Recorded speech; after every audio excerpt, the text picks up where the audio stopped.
وَلَقَدْ أَرْسَلْنَا نُوحًا وَإِبْرَاهِيمَ وَجَعَلْنَا فِي ذُرِّيَّتِهِمَا النُّبُوَّةَ وَالْكِتَابَ فَمِنْهُمْ مُهْتَدٍ وَكَثِيرٌ مِّنْهُمْ فَاسِقُونَ.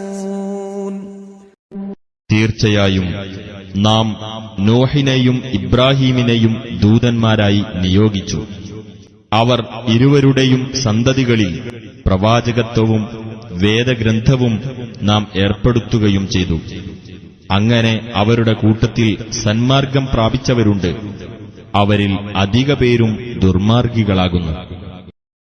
ثُمَّ قَفَّيْنَا عَلَى آثَارِهِم بِرُسُلِنَا وَقَفَّيْنَا بِعِيسَى ابْنِ مَرْيَمَ وَآتَيْنَاهُ الْإِنجِيلَ وَجَعَلْنَا فِي قُلُوبِ الَّذِينَ اتَّبَعُوهُ رَأْفَةً وَرَحْمَةً وَرَهْبَانِيَّةً ابْتَدَعُوهَا مَا كَتَبْنَاهَا عَلَيْهِمْ إِلَّا ابْتِغَاءَ رِضْوَانِ اللَّهِ فَمَا رَعَوْهَا حَقَّ رِعَايَتِهَا فَآتَيْنَا الَّذِينَ آمَنُوا مِنْهُمْ أَجْرَهُمْ وَكَثِيرٌ مِّنْهُمْ فَاسِقُونَ.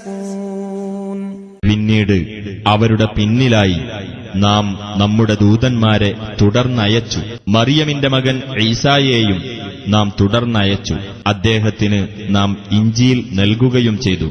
അദ്ദേഹത്തെ പിൻപറ്റിയവരുടെ ഹൃദയങ്ങളിൽ നാം കൃപയും കരുണയും ഉണ്ടാക്കി. സന്യാസ ജീവിതത്തെ അവർ സ്വയം പുതുതായി നിർമ്മിച്ചു. അല്ലാഹുവിന്റെ പ്രീതി തേടേണ്ടതിനുവേണ്ടി അവരത് ചെയ്തു എന്നല്ലാതെ നാം അവർക്കത് നിയമമാക്കിയിട്ടുണ്ടായിരുന്നില്ല. എന്നിട്ട് അവരത് പാലിക്കേണ്ട മുറപ്രകാരം പാലിച്ചതുമില്ല. അപ്പോൾ അവരുടെ കൂട്ടത്തിൽ നിന്ന് വിശ്വസിച്ചവർക്ക് അവരുടെ പ്രതിഫലം നാം നൽകി. അവരിൽ അധിക പേരും ദുർമാർഗികളാകുന്നു.